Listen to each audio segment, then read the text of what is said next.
HSC 2025 ভাই, তোমাদের অনেকের কিন্তু পরীক্ষা খুব একটা ভালো হয় নাই। তোমাদের দোষ না, সিস্টেমের মধ্যে আছি, তোমরা জাস্ট তোমাদেরকে ডলা দেওয়া হয়। স্টিল তোমরা কিন্তু ইঞ্জিনিয়ারিং কোচিং গুলোতে ভর্তি হয়েছো কেন?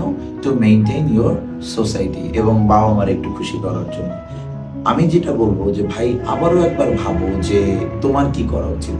তুমি দেখো, তুমি হয়তোবা ওই ইঞ্জিনিয়ারিং কোচিং এর প্রিপারেশনটা নিয়ে বা ইঞ্জিনিয়ারিং প্রিপারেশনটা নিয়ে তুমি নিজেও জানো যে তোমার চান্স হবে না। বেটার না তুমি ওই ইফোর্টটা শুধু এই ইউনিটে দিতা? বেটার না তুমি ওই ইফোর্টটা শুধু বি ইউনিটে দিতা, বা একটু সি ইউনিটে ট্রাই করতা, বা অন্য কিছু?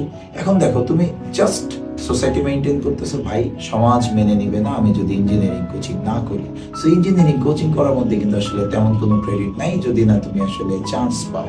তো এই জন্য বলবো যে অ্যাডমিশনের সময় আমার অনেক স্টুডেন্ট যারা যে কোনো কারণেই হোক, তুমি পরীক্ষা ভালো হয় না বা তুমি বুঝে গেছো যে তোমার এ প্লাস আসতেছে না, এখনই সময় প্রপারলি কোন ইউনিটের জন্য তুমি প্রিপারেশন নিচ্ছ এটা ডিসাইড করে সেইভাবে কোচিং করা বা সেইভাবে আসলে অ্যাডমিশন প্রিপারেশন নেওয়া।